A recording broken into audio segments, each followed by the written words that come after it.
असा निकले छड़ सारी फिकरा गांदे आए जालिम वापस जाओ जाओ जाओ मिट्टी दे कण कण विचों है आंदी ऐही गूंज है जालिम वापस जाओ। पहले भी कभी रोटियां बनाई थी ऐसे? नहीं, ये तो मोदी सरकार ने बनवानी सिखा दी जी। सानू आ केरण स्या काली रातां ऐही सवेर दी पुकार वापस जाओ जाओ जाओ जागी अवामुन खैर मनाओ सब दी ऐही हुंकार वापस जाओ। सुनेगा सरकार नू सुनना पड़ेगा।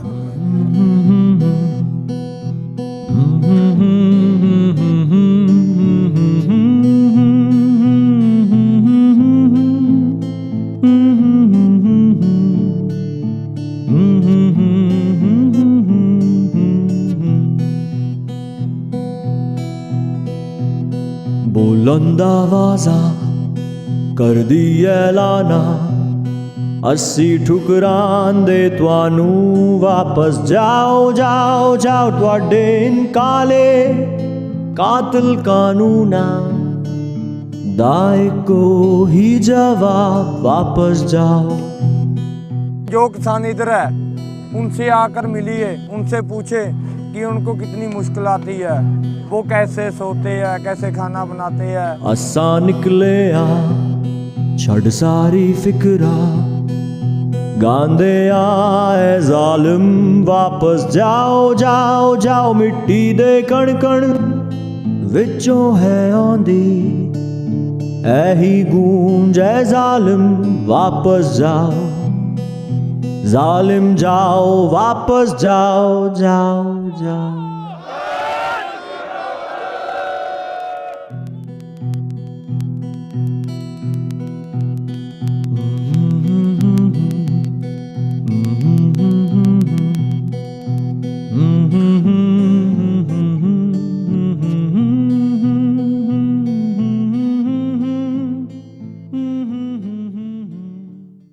Hi everyone. I would like to welcome you to this webinar. It's organized by Revive the Peace Movement, the Afro-Socialists and Socialists of Color Caucus of the DSA, and the Sanhati Collective. My name is Swati Birla, and I thank you for joining us, and I thank you to the speakers, Lashona Austria, Rohini Hensman, and Vikas Rawal, who will be speaking today. I'll introduce the speakers shortly. Just a quick shout out to the balladeer, the protest balladeer Pujan Sahil, who has created this song, the Bella Ciao song that we heard just now. So as the farmers' protest in India has prolonged and it has intensified, and as the state has been responding with increasing authoritarian violence, there have been many expressions of global solidarity with the farmers. And in that spirit, this panel brings together activists from Black farmer struggles in the US, especially in the southern states, and activists who have been involved with farmer struggles in India for some time to sort of come together and share in a public way the context and the specificities of their struggle, their historical sort of trajectories, so that we can see in a certain sense how, something that the solidarity expressions are revealing about the way in which movements intersect, their politics intersect, or their concerns sort of overlap with each other, which means that while they were bounded by their own histories and their own context and their local context, there's a greater need for sort of them to come together. The Black struggles, for example, have been bounded by their own histories in the US, and they're making very interesting innovations about solidarity economies, cooperatives, and greater control over the distribution, to the struggles to take back land. I think we're more in tune to the increasing need for conversations between struggle.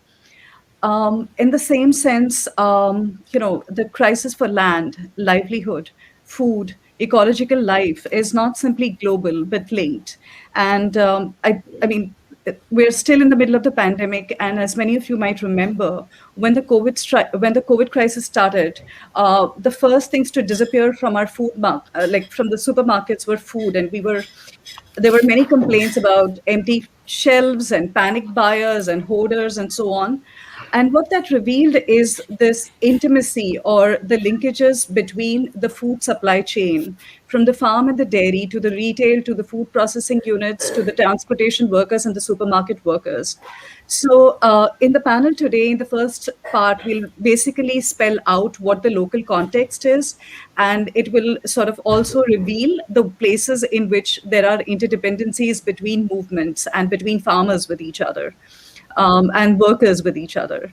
And in the second part of the panel today, we'll talk about the futures of the struggles themselves and the kinds of futures they are imagining, in how they are thinking about, you know, all of these questions about livelihood and food security. In many senses, the farmers are at the frontiers of the struggles today, and they're putting back in a very solid way and in a very forceful way the question of how food is produced and distributed, and how it is sold, and how we consume it. And they're revealing the links between the production and the consumption, and how we need to have a politics of both at the same time. And they're putting all of these questions back on the table. So in the second part, we'll really talk about, what how they're encountering these new ways of doing food politics. They're also taking on increasingly authoritarian states, so they have a lot to teach other movements about how to take on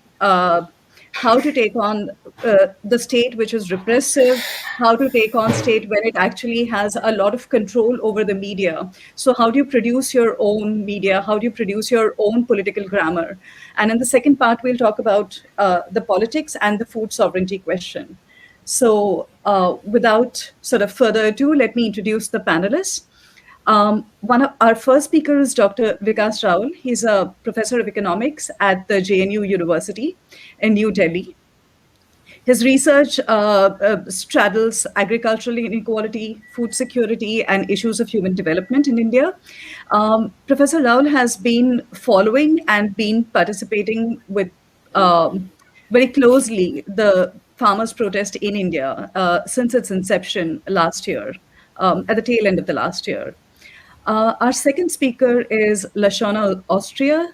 She is a member of the executive committee of the National Afro-Socialist and Socialists of Color Caucus within the Democratic Socialists of America. She is a community organizer, she's a farmer, she's an ordained faith leader. She has a fierce commitment and a deep experience in building strong and vibrant solidarity communities. She is a farmer herself, and she collaborates very closely with rural communities and faith-based and secular organizations. And our last speaker is Rohini Hensman. Rohini is a writer, independent scholar, and activist working on workers' rights. She has written very extensively and followed very extensively workers' movements and anti-imperial politics. And her most recent books are Workers' Unions and Global Capitalism, Lessons from India, and Indefensible Democracy, Counter-Revolution, and the Rhetoric of Anti-Imperialism. So in the first part, what we'll do is we'll have each of the speakers speak about their specific context. We'll have the two India speakers go one after another, and then we'll have Lashona talk to us and walk us through the Black farmer struggles now. So, Professor Raul. Hi, thank you, Swati. You see, let me just give a quick overview of what the farmers' protests in India are about, and what are they protesting, and what has been happening. These protests, farmers have been protesting in very large numbers against three new laws that have been introduced. These laws were introduced clearly with the intent of furthering corporate penetration in the entire food supply chain, starting from production to marketing to retail. So the three laws, in fact, deal with these three different stages of the supply chain. There is a law about contract farming, which essentially provides a national framework for deregulated contract farming between companies and farmers. There is a law that basically deregulates agricultural marketing. In India, agricultural marketing is regulated by the provincial, by the state governments, and through a system which allows them to regulate, to impose taxes, and to impose systems of transparency and regulation of trade, so to basically prevent farmers from being duped by traders and intermediaries. So the new law, the second law, provides deregulates that entire framework and opens up agricultural marketing, in particular for big companies and big traders, to basically directly procure food from farmers without state having any role to play in regulating it. The third law deals with the retail, where government has once again weakened considerably its regulatory powers on retail.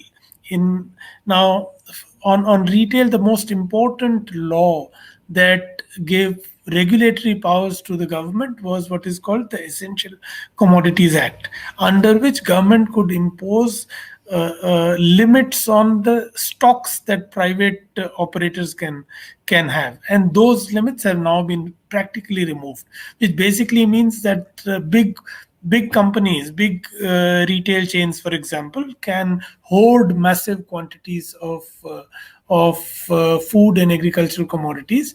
And given the kind of imperfections we have in India, this could result in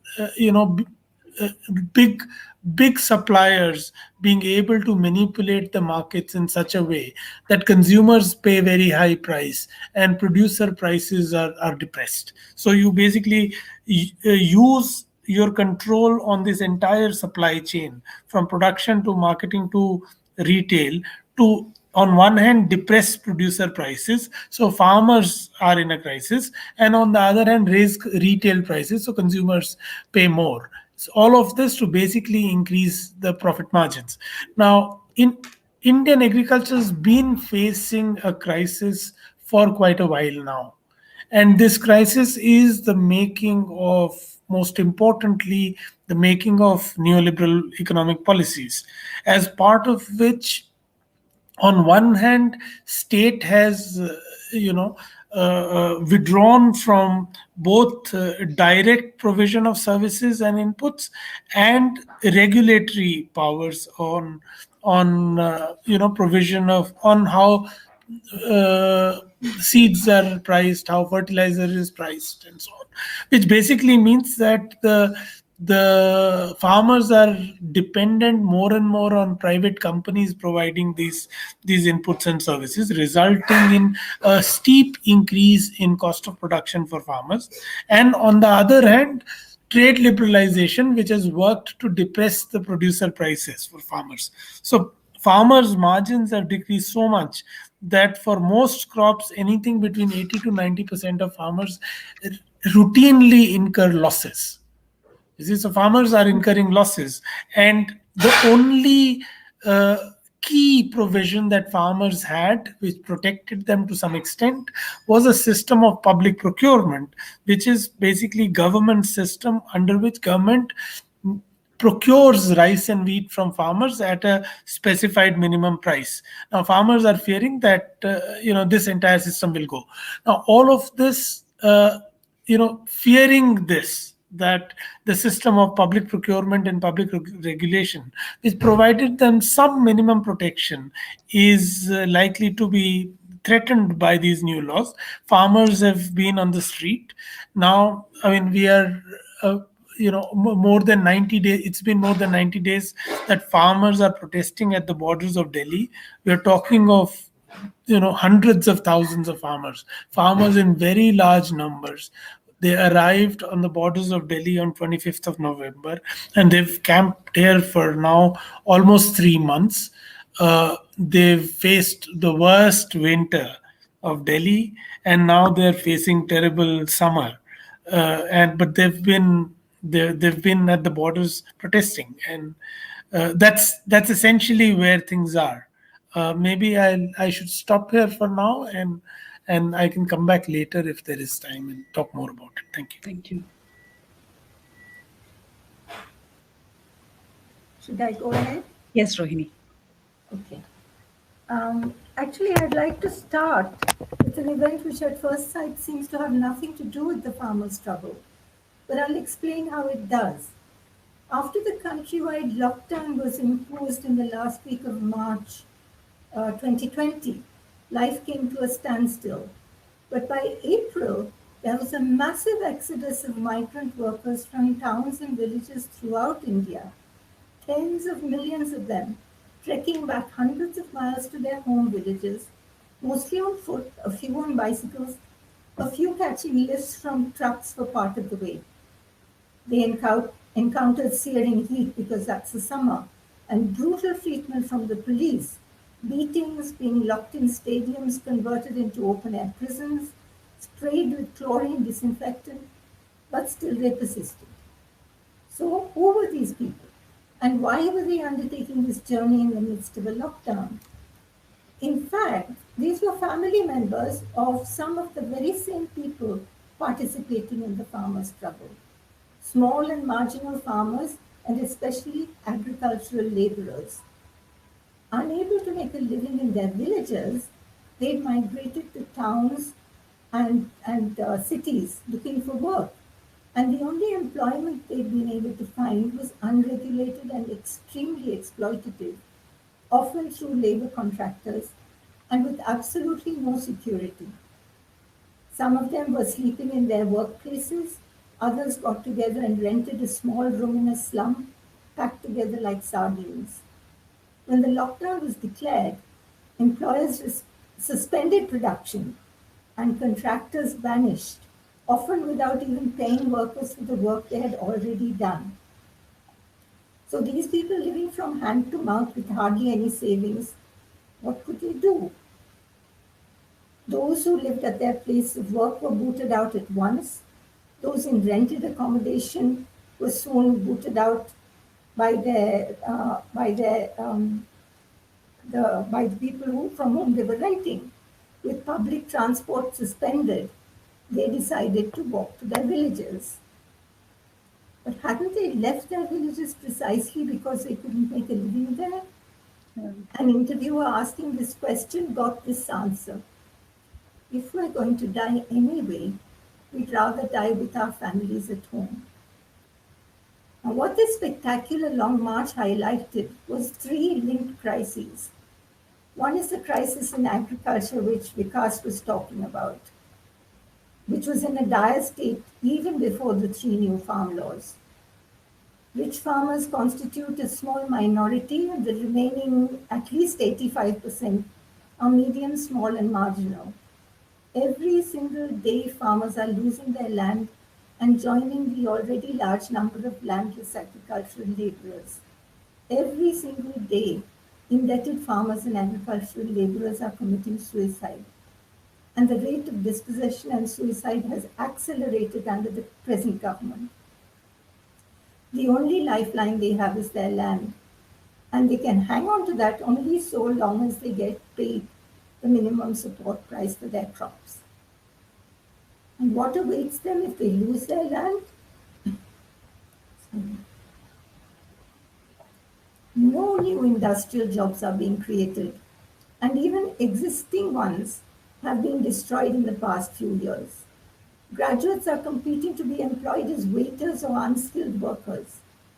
The kind of employment these migrant workers have is practically all that's available.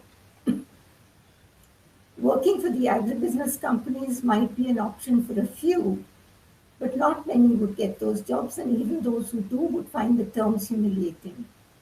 This points to the second crisis, the crisis in employment. Looking at the labor laws before they were quote unquote reformed, also during the COVID crisis, you would have thought that they gave Indian workers strong rights, and they did. But the laws applied to less than 7% of the labor force. The rest had to fight to survive and could lose their jobs anytime without any, especially if they tried to organize or ask for higher wages. The third element in the crisis is the virtual absence of social security. Vikas was talking about the procurement system. Now,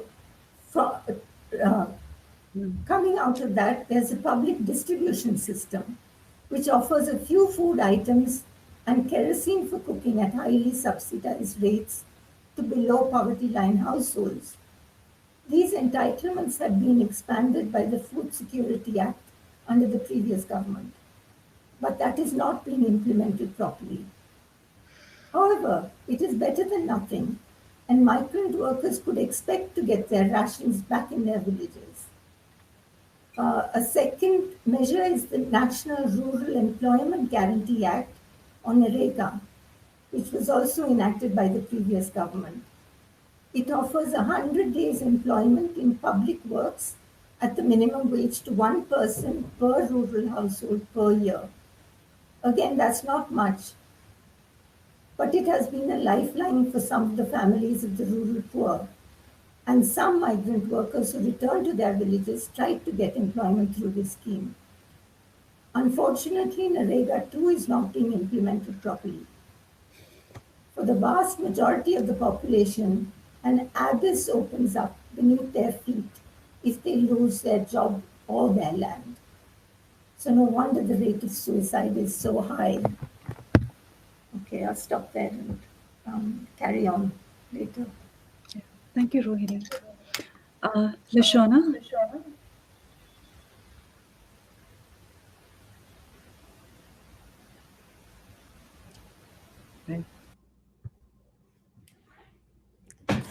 Hi, thanks for having me. Swati, it's really difficult to even begin a conversation about Black farming in the United States of America without going back just a little bit in history. So I'm gonna touch on a few highlights and try to answer your question. Really, the story of Black farming in the U.S. dates back centuries. And certainly we know how this country was situated and the racist history of the United States. And so I think I want to go back to the story that we've been told in history, in school and in our history lessons and in our textbooks in the United States about 40 acres and a mule back in 1865. That allowed for former enslaved peoples to take possession of land. And we hear that story. But through this order of like 400,000 acres of farmland, it was settled by about 40,000 Black people in this country. But the order was really, it was quickly removed, just like a year later when President Lincoln was assassinated, and a few months later, Andrew Jackson demanded that the land be returned. So this was a short-lived promise, and it's to bring that really full circle to today. This may have been one of the first promises broken, in America toward Black citizens, and then continuing throughout history, more and more promises have been broken. And so the United States has a history of discriminating against Black farmers, and it continues even today. Back in 1920, there are around 1 million Black farmers in the U.S., owning approximately 15 million acres of farmland in this country. But due to racism across this country and through from the USDA and many other sectors as well, Black-owned farmland has seen over a 50% decline since 1910. And I'll move quickly just to give a few other highlights as well. Back in 1934, the Farm Security Administration was formed in this country. And that was from what used to be named the Resettlement Administration. And so the purpose of the Farm Security Administration was to provide rural poor people with property ownership. So this created hundreds of new farming communities in the U.S. And among these resettlement communities, 13 of the communities were Black. And so these Black communities played a role in the civil rights movement back in the 60s, approximately 25 years after being formed. But unfortunately, the Farmers Home Administration Act of 1945 led to the constriction of the Farm Security Administration and loans being distributed to these rural American communities. So the Farmers Home Administration effectively ended New Deal rural property programs and made it extremely difficult for folks to acquire credit.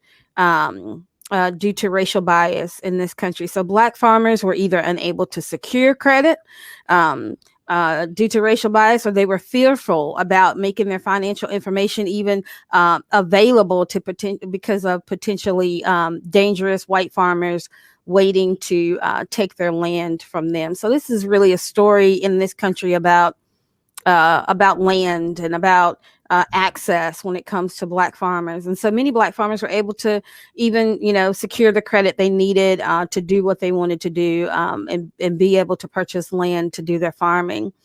And then I'll fast forward just a little bit to a real historic case here in the U.S. Called the Pigford versus Glickman lawsuit. It was a lawsuit between grassroots efforts of Black farmers and social justice organizations and legal teams and the USDA. And so Timothy Pigford was a Black farmer that represented many Black farmers in this country, and who basically said that between 1981 and 1996, the USDA was discriminating against Black farmers by denying loan requests.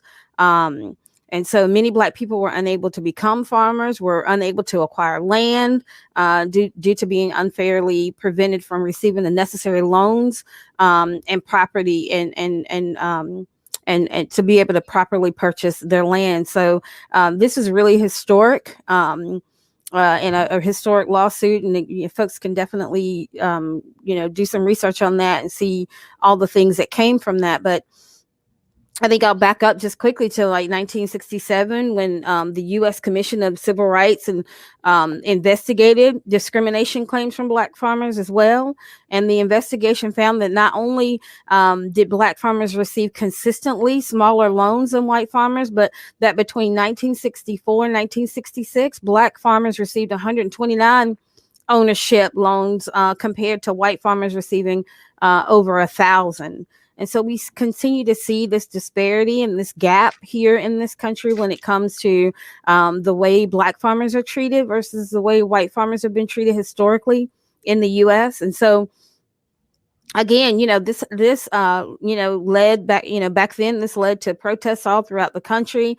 And at that point, the USDA didn't receive any sort of backlash or any consequences for the treatment, but not until 2012, when we see this case against, the Pigford lawsuit. So back in 2012, Black farmers were like 1.4% of the country's 3.4 million farmers. You start thinking about those numbers. That's around 48,000 Black farmers in this country. So a very small percentage. And so nationwide, about 0.5% of farmland is owned by Black farmers in this country.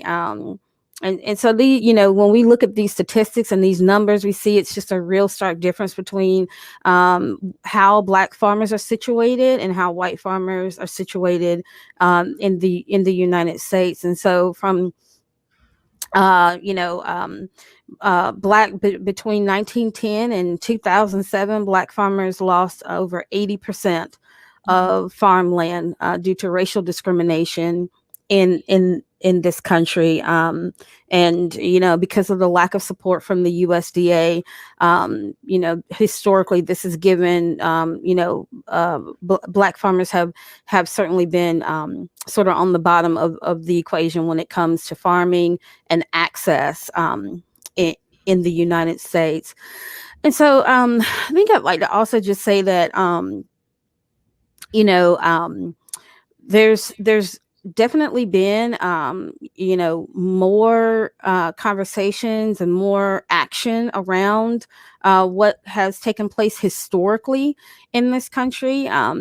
You know, racism in the agricultural system is it's a systemic issue, and so and it dates back decades. You know, many years. You know, when black folks lost so much of land, you know, due to many different factors, but in particular due to the USDA and the federal policies that are in place that really support big ag in this country. And not the smaller farmer. You know, it has really been a struggle, and so I think what I do see,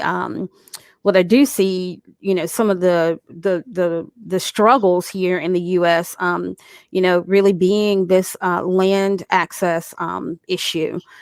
Being able to have access to the land that farmers are asking for to be able to run their farm businesses, really seeing like access to GAP certification so that farmers are able to have their produce into bigger institutions such as our school systems. Access to loans. Obviously, we talked about the USDA and some of the loans and the struggles historically, but those are still some of the same struggles in the U.S. even now. You know, because in order to have a lively, thriving farm business, folks need access. And so, in addition to that, I would say that there's also lots of activism and lots of conversation and lots of mobility in for young Black farmers right now. There's been plenty, you know, especially in my context where I'm situated, lots of young folks really coming into land stewardship. You know, by way of the wisdom and the knowledge of Black farmers and indigenous growers and other land stewards. It's really beautiful seeing folks, you know, really thinking about reparations in a different way when it comes to land stewardship, land ownership, those types of things. I'm seeing a lot of new urban growers, folks realizing that it may not take, you know, 20 acres of land for them to be able to be land stewards and grow food and form a food business. Seeing a lot of solidarity economies popping up. Also, lots of conversations about food systems work and really being connected to our state and local representatives who have a voice to be able to change the food system and make the food system what can work for more people in locally, certainly in our local context, but then also all over the United States as well. So there's a lot of I would say there's a lot of really incredible things happening here. And I think the thing that gives me the most hope and the most joy when it comes to Black farming, food systems, all things food, I think the thing that gives me the most joy is seeing the next generation coming up and really understanding land stewardship, and really understanding the how important it is for us to be in control of what we put in our bodies, and to be able to distribute that not only just to our respective communities, but all throughout our states and throughout this country.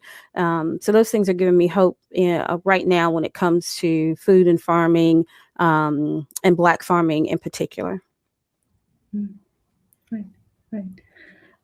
Lashona, you've created a really good segue to the next section where we talk about the futures. But I have one probing question that I wonder if you could speak to a little bit about is with the distribution systems being what they are, and with the difference in the way in which Black farmers have to rely on these gap certifications and so on. So you have a double whammy with the COVID crisis, right? The farmers' markets have sort of been disappearing, and also you are in this gap that has not been, like, you're still trying to get spaces for redistribution via schools and so on. How has the COVID crisis sort of impacted the farmers now is what I'm curious about. Yeah, thanks for your question. Certainly, COVID-19 is what do I say? Has revealed what, oftentimes a lot of us have already known to be true about our food system and our world in general. And now we've, sort of been able to uncover this in a way that everyone is able to see. So what I'm seeing in my context, lots of conversations about food hubs. And how, in a community context, how can we create spaces where food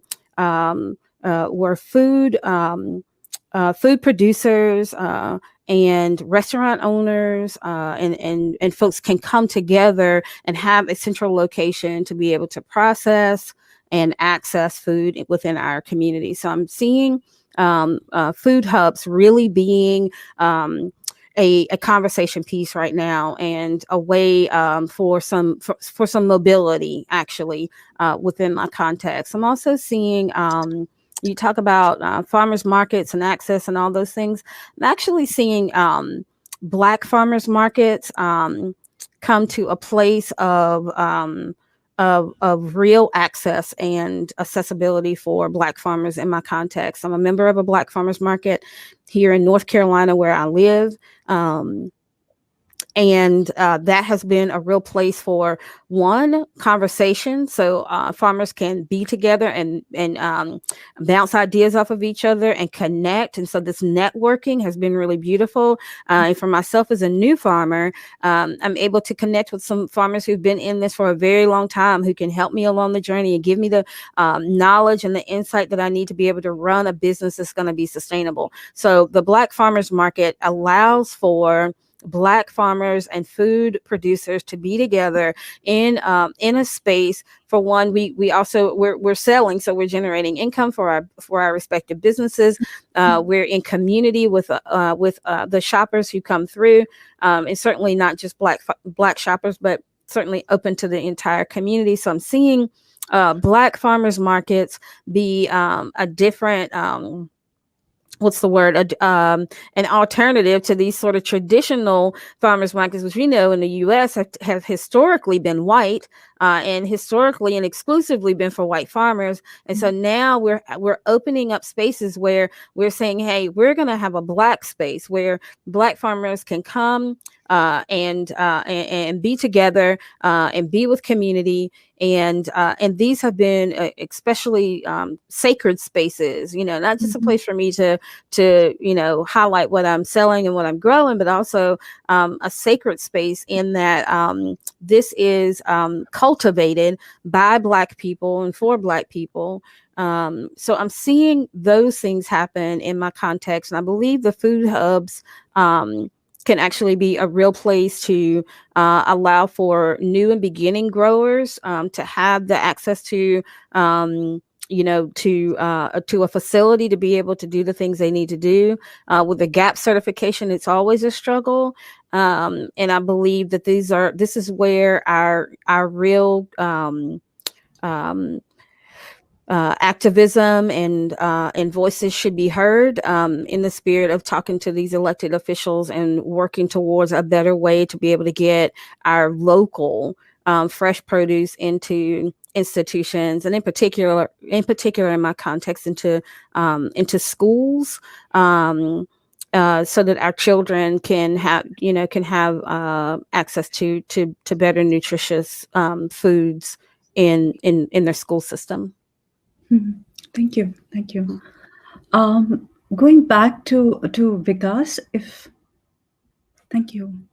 Vikas, I know that the structure of both the redistribution system, the distribution system, the way in which non-state and state actors are playing in India is very, very different. So I was wondering if you could speak to what the current implications are both for the farmers and for livelihood for both, like the farmers and the farm workers, and spell that out a little bit for us, and what the future looks like for them.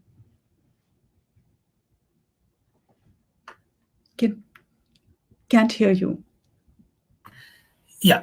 Now, just to put this in context first, one is, as I said, Indian agriculture has been going through a terrible crisis now for some time.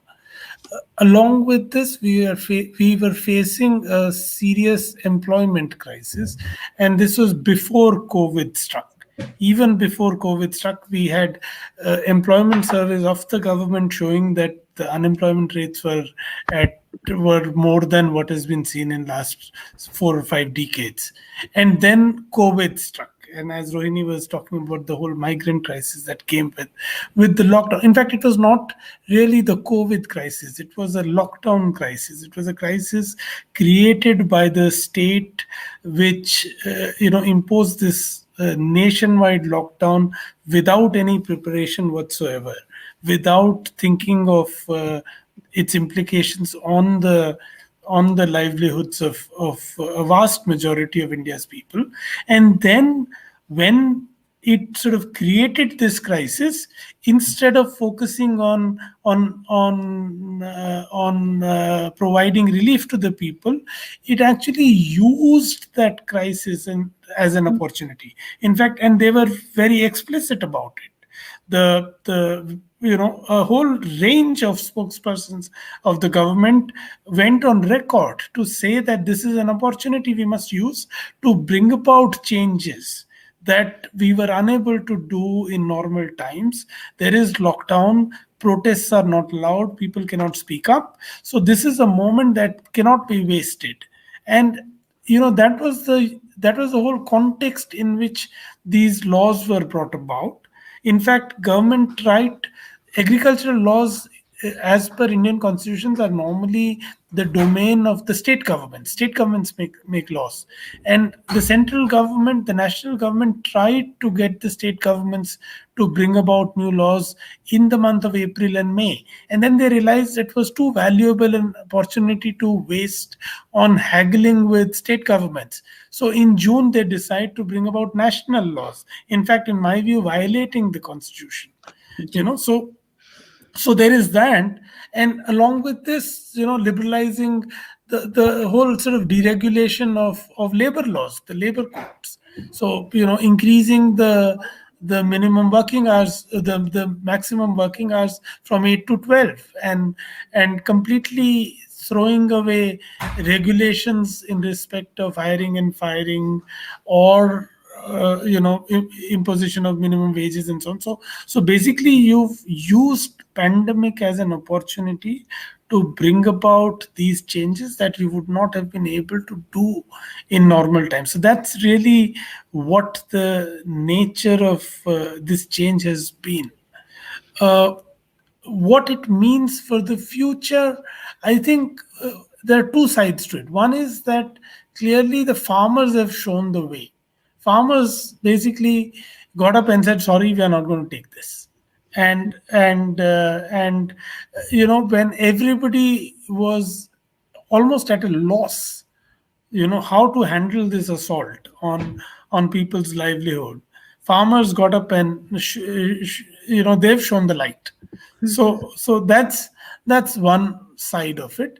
The other is that with the kind of protests that have happened, one clearly finds a sort of very concerted effort to build solidarities across classes, across communities, and across regions to fight this out.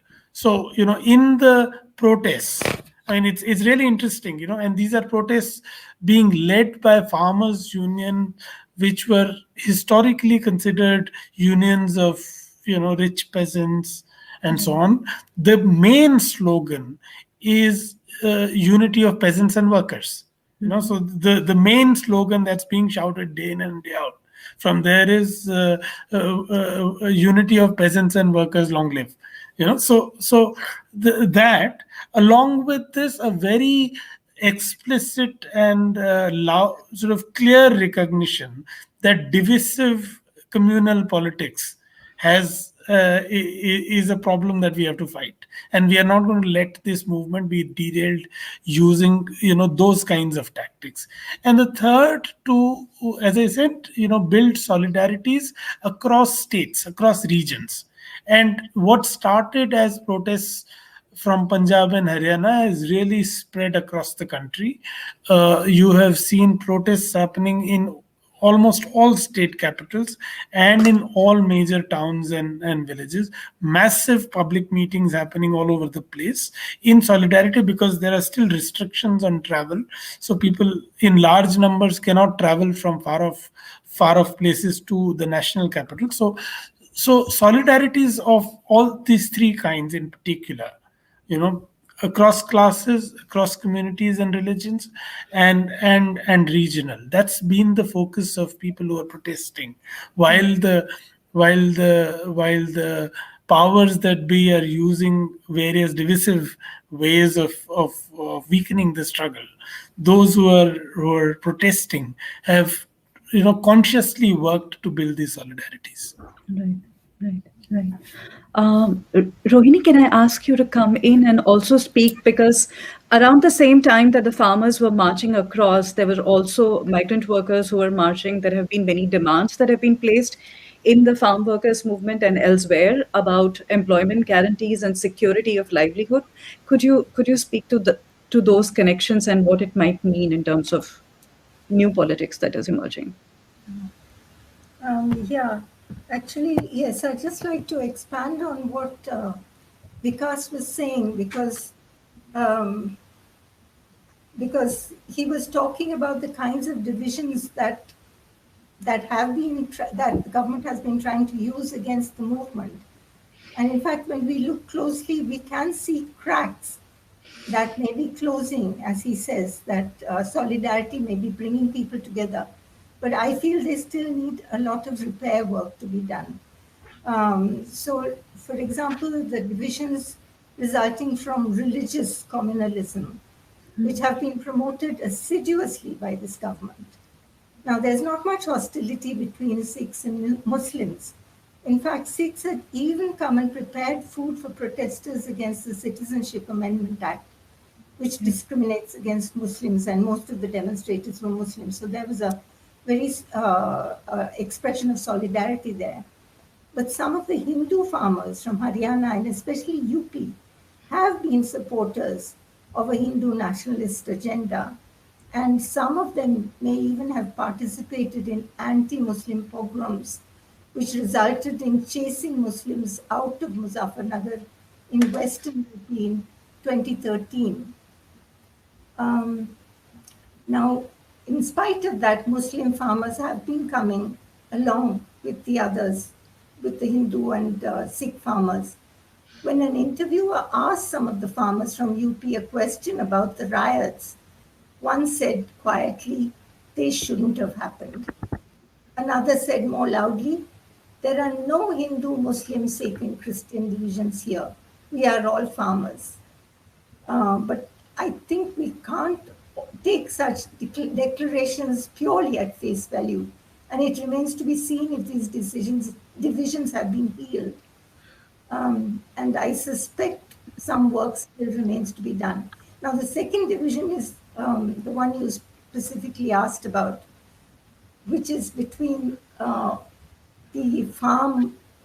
owners of the farms and the workers.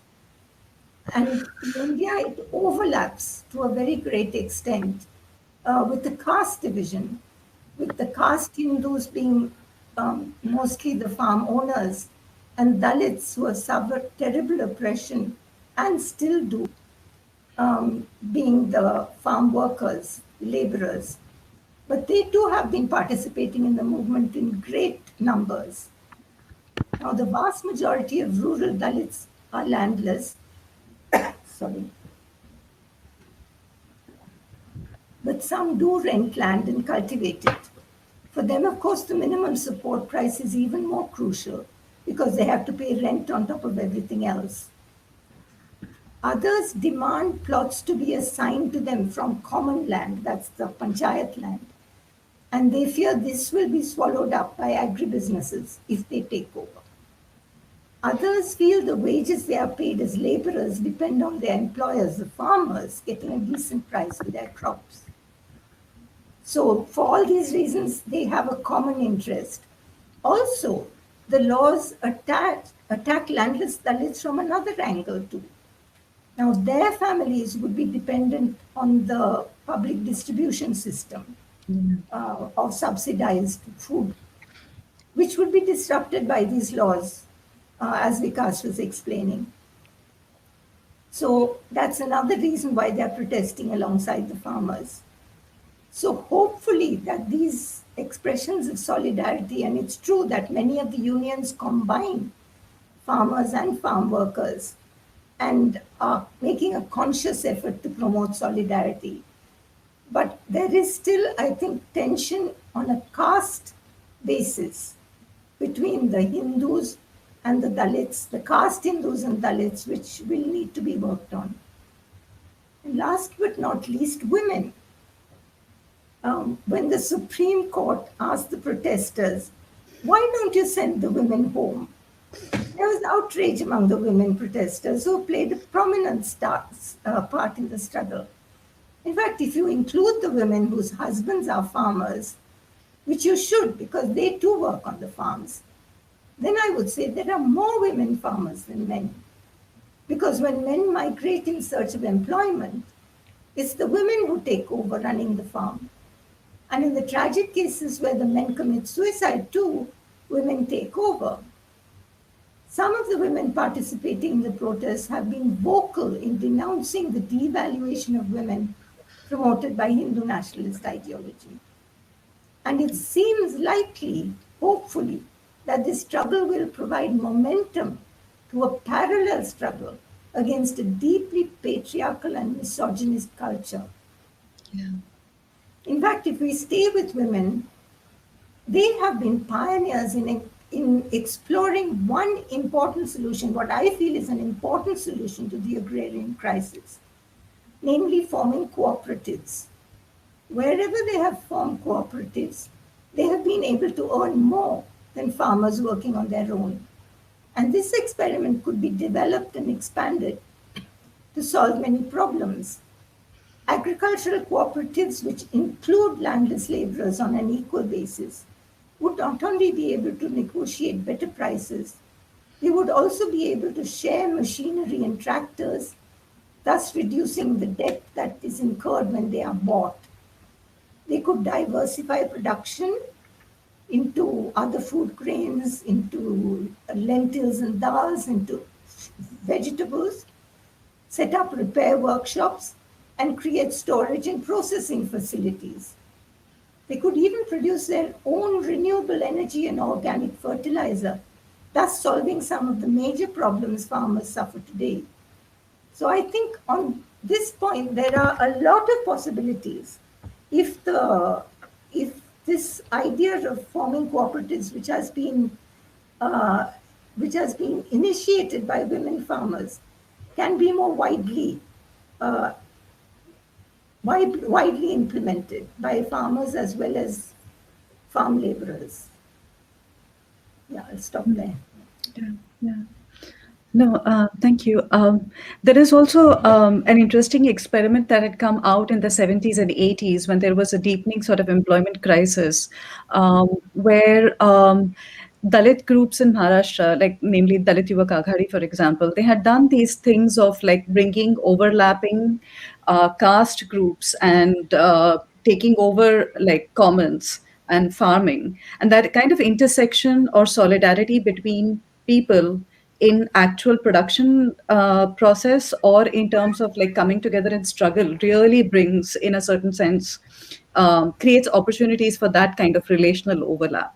I think, yeah. Absolutely. Thank you. I want to actually ask Lashona to sort of weigh in at this moment. to also talk to us partly about the kinds of experiments or the kinds of new ways of thinking about control over land you had started talking about, and the new solidarity economies. Like if you could speak to that, and also speak a little bit about like what does like, you know, if you have only 0.5% land holding spread out among all of these black farmers, what does land holding and what does the gender question look like? Where does a black woman fit in the struggles? Yeah, thanks for that. So yes, definitely new and how do I say this? I feel like liberating and revolutionary conversations around solidarity economies. What does that look like? How do communities engage?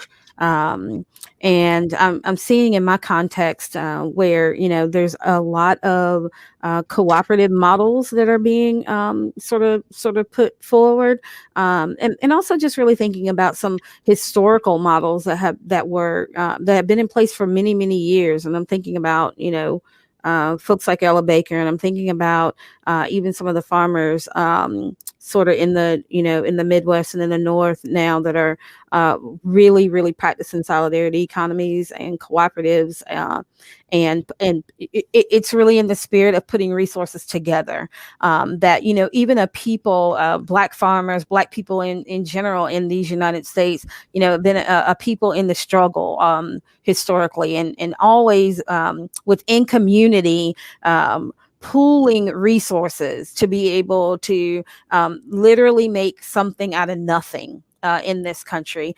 And so I'm seeing a lot of food practitioners. I'm seeing a lot of farmers. I'm seeing a lot of restaurant owners and people interested in the food system coming together in that way. What do you have, and what do you have, and how can we pull those resources together so that we can see the things that we want to see within our communities? And those are beautiful. And to tell you a little quick story about just about a community that I'm situated in, and with my farm, and the land that I've been able to be a steward of. And so this isn't just about the 20 acres of land. There's a home there, and soon there'll be additional homes there. That can also be a way of supporting some people who are in need of safe, affordable housing. And so this farm is going to serve not just as a food, a place of food, and really being connected to the dirt in that way, but also being able to offer support for community members who need housing. There's going to be a gathering space, and it'll be a Black space where there can be some Black joy and some offerings for Black people to come and be able to just rest a little while and be able to experience that Black joy and that love in that way as well. And so this is more than just growing food. This is more than just acquiring land. There's a whole way of being that I'm seeing happen within these cooperatives, within these solidarity economies, and also pooling resources together to be able to build. The other part of your question around the decline, you said, you know, with only, you know, 0.5% of farmers in this country being Black, you know, what are folks doing? And so certainly within the solidarity economy, certainly within, ways of building together and strengthening community, certainly within the Black farmers market that I told you about, that this is a whole different way of being within community that is that's outside of this whole, you know, colonial way of taking and extracting. And this is more about giving back and being with. And this is a whole different mindset that I'm seeing come forth. Swati, ask me your other question again. I may have lost it. I was curious about how many Black women farmers are there, and how do they fit in the story, and what are their struggles? Oh yes, Black women. I believe I believe we rule the world, and if folks can just get behind Black women, I think all of our struggles would go away. Like, seriously, I see so many beautiful, brilliant, amazing Black women in land stewardship, in farming, in teaching about agribusiness, and so again, quick story. I'll be brief. My situation started in the dining room of my home. I'm a mom of 4. I'm married. I'm now entering my midlife, and 5 years ago, I said, look, I need to do something, and I want to do something, and I want to reclaim land, and I want to reclaim food for my people. And I started in the dining room of my home with some little compostable seed cups and some dirt, a few seeds, and I started growing seedlings in my home. And then that just morphed into a little bit more, and situated only on a 1/4 acre of land. So literally only had my backyard to do anything with. And I started composting and learning more about compost. I started learning more about permaculture. I started learning more about being a steward of the land, and giving to instead of taking from. And so my farm business started in my dining room as a mother of 4 and a wife working full time, and just continued to grow and grow. And it was a backyard garden. But I'm the one that went to the farm services office in my community and said, I want this to be a farm. And they gave me a farm ID number. And so I started building a farm business, even without a large amount of farm property. Right. And so my mentality had to shift from what I thought farming was to what farming was actually being within my context and with whatever piece of land I had. And so from there, my farm has just continued to just move and take on new forms and continue to build. And I'm still situated in the same home with that 1/4 acre, with 20 raised beds in the back, growing a lot of beautiful herbs and flowers. And then I also have this other piece of property. And so I think what I'm seeing for women is that Black women are really supporting each other, and we're really living into our full potential. And we can be homemakers, and we can be moms and wives and all the things, and we can be farmers, and we can be teachers, and we can be sisters, and all that love and that joy that we're getting from the land as we continue to cultivate and be good land stewards. We're giving back to our community to continue to build up. And I'm always of the belief that, when we raise up a Black woman, and particularly when we raise up a transgendered Black woman, we all rise when we do that.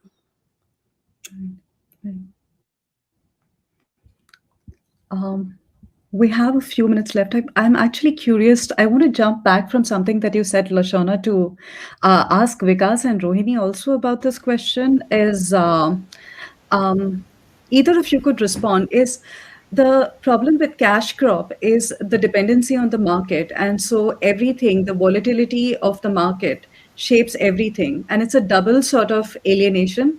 You are continually producing something for the market, so you have to sell everything, go to the market for your sale, but also go to the market for buying like daily goods. And consumer prices are going up. So in this double moment of alienation, like, how do the farmers think about allotting a different kind of farm practice that allows them to have some sustainability while producing for the market? Is there land enough for that? Have the cropping practices changed? And what does that mean going forward for food security? I guess I'm curious about, of the farmer. I think Vikas, you would know more about that than I do. All right. Okay. I think, you see, it's more complex than this, frankly. You see, we are living in a world in which, you have the market, and people who are not directly engaged in agricultural production obtain their food through the market. That's the primary mode through which food and other things get distributed in the population. So, given that, there is there is no other way that the economy would function except by farmers producing surplus, selling it in the market, using it to satisfy their non-food requirements, as well as uh, other sections of the society depending on farmers for their food supplies. So that dependency is unavoidable, and if you're going to have that, you're going to have markets, you're going to have farmers producing for the market. The problem we have is not just that. The problem is that you're talking of markets that are, on the one hand, controlled by this monopoly capital, and in which the whatever spaces were there for state to intervene to both protect interests of farmers and interests of consumers, those possibilities have become weaker. So I don't particularly think that we should live with this romanticized notion that farmers, we can go back into this sort of village republics or Gandhian kind of idea of farmers just producing for themselves and not consuming anything other than what they produce. You see, so I think what one needs is to build resistance against this monopoly capitalism and the state serving the interests of these dominant classes.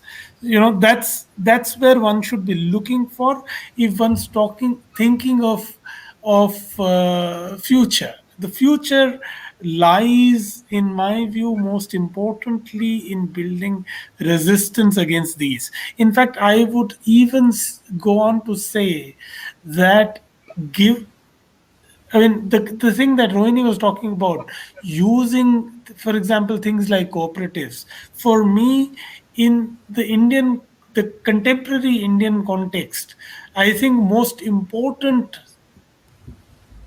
role that such activities can play is to strengthen that resistance.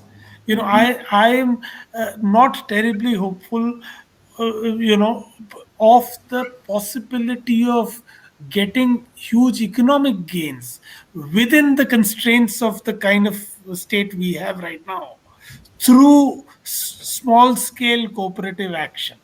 But that kind of cooperative action could certainly be very useful in bringing people together and in building these solidarities and resistance against the monopoly capitalism and the neoliberal state. So that possibility, I think, is extremely important. So whatever ways, institutional mechanisms we can think of to build that resistance, one has to use. And I think that is an extremely important possibility. Right. So before we head on, there are many questions and many comments here, but I am going to just clarify a little bit of where I was coming from, because it's not the Gandhian model as much as the interesting thing. What I was picking from what Lashona was saying, and I think that is a conversation that we need to have as well in India, is that there are two options for farmers. And there have been two sort of expressions of their crisis. One has been suicide and the other has been protest. And there is a distinction between which places the suicides have come from, like in terms of the way in which the market, in terms of land holding, in terms of what crops are produced, in terms of the volatility of the market, the debt crisis. So Punjab, in that sense, is kind of really instructive in the way in which, and so are places in southern India, very instructive in the way in which, how do you avoid from a despair which leads to a suicide to a protest. I was coming from that perspective of thinking about, you need to have some sustainability of the movement of the farmer in order to actually even put a resistance forward. And I think that in that sense, thinking about food or sustainability and so on would actually be sort of tied into life or politics of life, I guess, in some ways. But I don't want to, I mean, there are lots of questions, so I'm going to start them in the order that they have been asked. Lashona,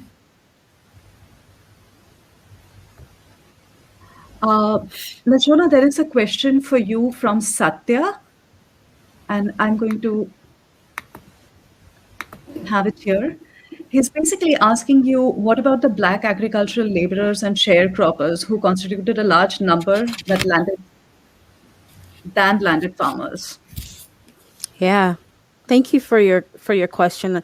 I won't try to pronounce your name. I know I'll mess it up, but I see you and I appreciate the question. So for Black folks in this country historically, this has been a story of, Black farm workers and then sharecroppers. And then we have to go again back into the history of this country, to see why things are situated the way they are. We can think about, the 1935, the Social Security Act, which, gave old age benefits, but excluded, agriculture and domestic workers, which were predominantly Black and brown folks in this country at that time. And so I think, from my own historical context, my own family as sharecroppers, and then my great grandfather, was able to obtain some land and become, he was a hog farmer and produce vegetables. And I'm that's where I got my roots in ag from my great grandfather. I think the conversation begins to become in this country, and it always has been. It's not a new conversation for the U.S. Is when do we begin to see the repair? When do we begin to see the repair from a history of racism in the United States that excluded Black folks? And the ideas of Black farmers, we have to begin to have the conversation about repair. So I think for today, when it comes to this historical context, we are seeing that more African American Black people in the United States are engaging in conversations about agriculture, are engaging in farming. Certainly there are still, farm workers, but, we're actually becoming, land stewards ourselves and landowners and being able to come to the table now. But it has taken a very, very, very long time in this country for any forward mobility to even begin to happen. And, I think we also sort of sometimes like compare what's happening with Black people in agriculture to white people. And for me, while that's valid, but I think for me, I'm not necessarily doing that. I'm not trying to catch up with white folks in agriculture in this country. I think I'd kill myself doing that. But more in the spirit of how do I now reclaim land and food for me as an individual, for my family and my community as a collective, and not so much worry about, sort of catching up to what white farmers have in this country. I'm not sure if this is answering your question or not, but what I really want to say is that this is a history of the United States to exclude farm workers, and not just Black farm workers, but in the context of what I'm talking about today, not just Black farm workers, but farm workers and sharecroppers. I also want to just mention that when it comes to sharecropping, farm workers, the enslavement of African peoples, there's a lot of trauma and a lot of history there that and a lot of trauma that has to be dealt with, and it's generational trauma that has been handed down from generation to generation when it comes to agriculture and being connected to the land, and the abuse and the trauma and the torture and the lynching and all of the things that happen during the enslavement of African peoples.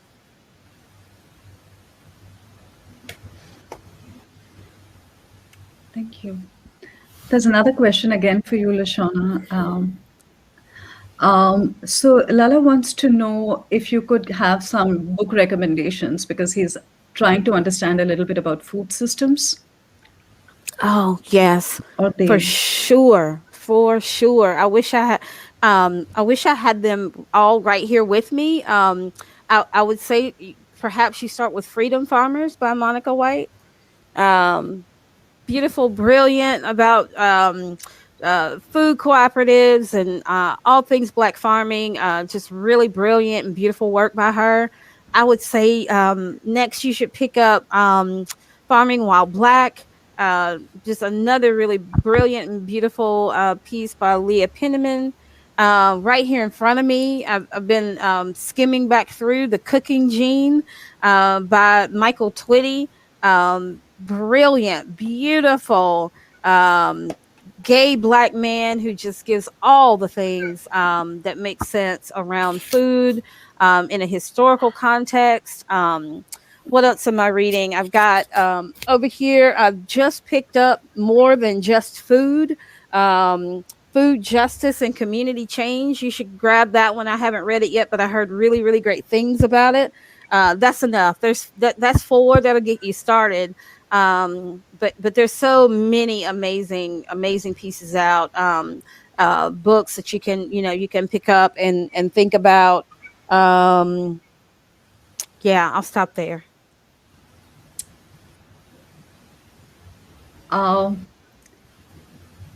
There's another comment. I guess it doesn't require that much. It's not a question, it's a compliment. But I also I meant to create space, and I'm sorry. I should have done this early on. Is for a conversation that or questions that you all might have for each other, or clarifications that you all might have for each other. Yeah, I was really interested in what Lashona was saying, and I think it opens up a lot of possibilities here and connects up with the whole idea of where women have gone into cooperative farming more than men. And I think it is partly the idea of creating the kind of space she was talking about. So I guess we could really learn from each other, from each other's experience if we knew. I am unfortunately not, I haven't studied farming very much. I'm more a labor person. So I've worked more with urban workers than with farm workers or farmers. But there too, I feel there's a lot that, I mean, as I was talking about these migrant workers, there are hundreds of millions of them. In 2016, it was estimated there were about 400 million migrant workers. And I'm sure there are a lot more by now. That's people from villages who can't sustain themselves in the villages and who then travel around the country, thousands of miles sometimes, looking for work and move from place to place. But they have to keep a connection with the village. And that's partly to do with the lack of employment, the lack of decent employment. So there too, I see as future in cooperatives. Again, as Vikas was saying, we can't expect anything from this current government. I don't know if there's any future beyond it. But at least whatever we can do, I think it has to be doing it together, because if people are divided, we can be smashed one by one, as we've seen. Yeah. I absolutely agree with Rohini. I think there's a lot to be there's a lot that I can learn from you with your wisdom and your knowledge of the labor sector, and then when you were talking about what my context, I think when the two come together, it creates a really beautiful movement. And so more, mostly I'm focused on community organizing. I do grassroots work. And so, I want to be in community and with community and moving at the speed of community. And I agree with you. I think there's so much to learn from each other and in partnership with each other. So I appreciate you being here today. Lashona, could I ask you a question? For small farmers like you and others you were talking about, in particular black farmers, to what extent are they able to benefit from the state support, of different kinds? But for example, the farm support that's provided by the government, are these available to small farmers? And or are there certain forms of support that are specifically for small farmers and sharecroppers and black farmers? Is there some kind of framework under which state provides support? To answer your question, yes, there are resources available. Now, can black farmers, women farmers, historically marginalized farmers get access to that? Hey, depends on how you navigate the system, right? It's really tricky sometimes. So available, yes. Accessible, maybe not so much. I think, particularly for black farmers, there are, a number of USDA programs that new, young, black, urban growers, certainly there are a number of ways that people can, seemingly engage. I think it becomes extremely difficult when it comes to land ownership and ways in which these programs oftentimes keep people from being able to possess some land. And so there, then what I've been seeing is, folks who aren't able to just, own some land, they may end up having to lease some land. I mean, then there's certain things that you can do and you can't do, and depending on who's holding the ownership to the land. And so it's always, I believe it's still really tricky to navigate. And I do believe that there's a difference between what's available and what's accessible, and in terms of people being able to actually be able to realize their goals and their dreams in terms of farming. I think also, just in my context, I haven't received any of those offerings from the USDA.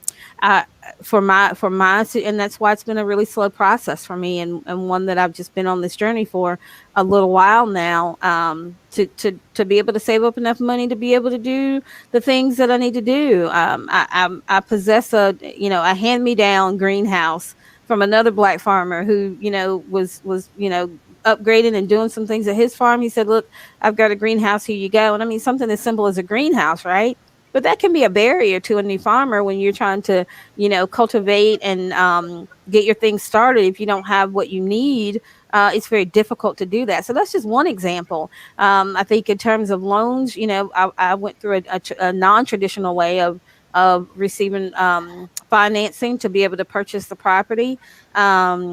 And that worked for us. Others may be able to navigate the system in a way to be able to get the loans they need. So it's kind of a touch and go. It's not a one size fits all for that. It's still extremely difficult because we can see the numbers that show that we still only have, in the big scale of things, we only have a handful of black farmers in this country. I think along the same lines as Vikas was asking, we have a really nice question from Interpal as well. Could any of you speak about the question of subsidies, for instance, that white farmers receive in the US or in other global regions? actually, in some ways, I think in the WTO, if I'm not mistaken, the minimum support price for Indian farmers has been treated as a subsidy. And at some point, and possibly still now, it has been opposed by the US as being an unfair trade practice, which I think is completely the wrong way of looking at it. On the one hand, I would see it much more as a way of Indian farmers getting a living wage, I mean, without which they could not survive, and being able to sustain food security. On the other hand, as this question makes clear, farmers in the US get huge subsidies as well as in Europe and elsewhere. So it seems a bit unfair to, to object to what is actually a means of survival for poor farmers of course, there are rich farmers also getting subsidies, but it's a matter of survival for poor farmers. On the grounds that it constitutes an obstacle to competition. So I think if there are subsidies, it should be aimed at two things. One is the survival of the farmers and the food growers and the people who live on the land, the rural workers. And secondly, it should be aimed at food security. And that doesn't mean just, surviving. It should mean having a good balanced diet, a healthy diet. And people should be able to afford, which the major part of the population in India doesn't have. So that again is something that we really need to aim for, proper, nutritious food for everyone. And if subsidies are needed for that, yes, I would support them. If I may say a few things, I think one needs to differentiate between subsidies that are required, for poor farmers, and subsidies that are, being given to, Yes. big corporate farms and so on. The other is that one needs to understand that in third world countries like India, countries like India need to produce their own food.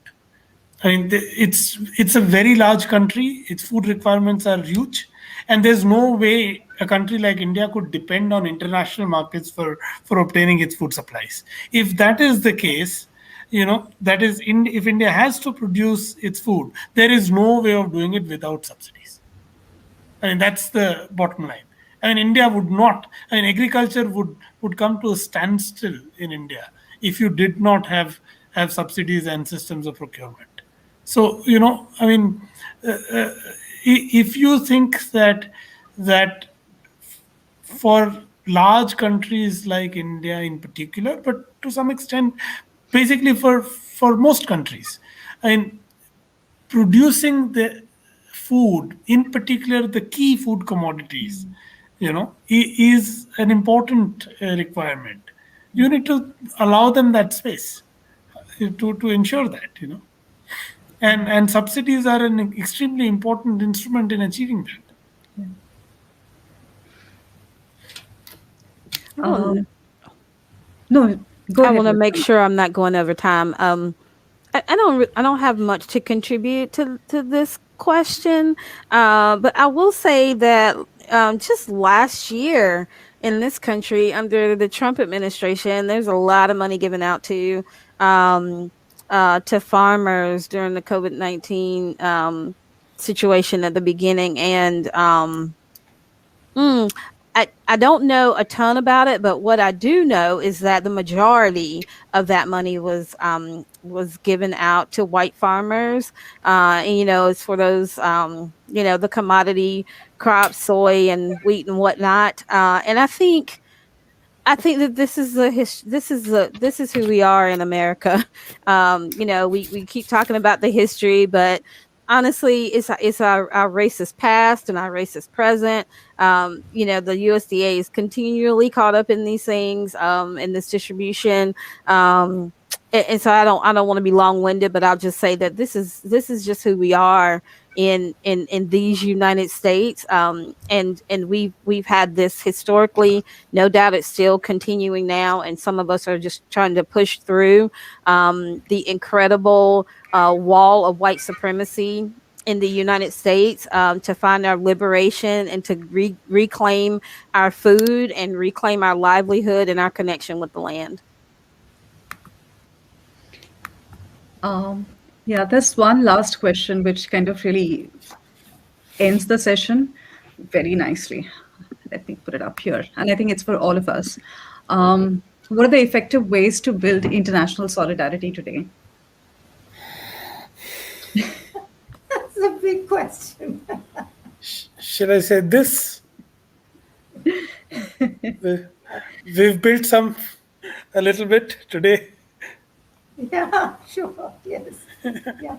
And actually, another point which came out of the previous question as well is the whole question of the environment, isn't it? And that is partly why farming is so important, because as Lashona was saying, there has been a history of simply taking and taking and taking from the earth, taking from the soil, cutting down trees, destroying the earth really, and we need to come up with ways of giving back and replenishing it if we want to continue to survive.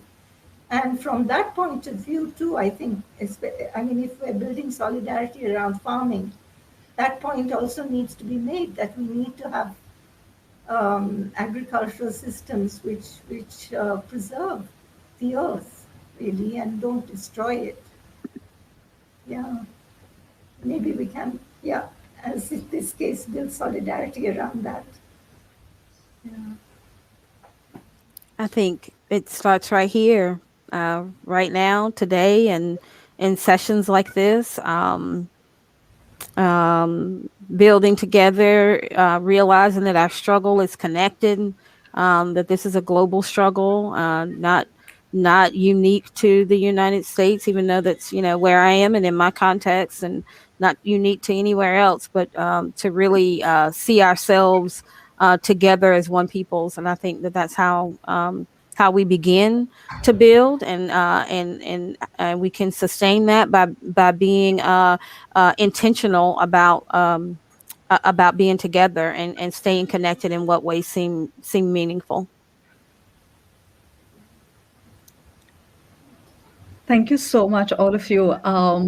We're almost at the end of our session, and I know it's very late in India. So I wanted to say a couple of things. I think that we should figure out a way to have continuing conversations. And I think that is one of the things to have internal conversations around. The second thing is, thank you so much for coming, both the speakers as well as all of you audience. Like, the questions were fantastic.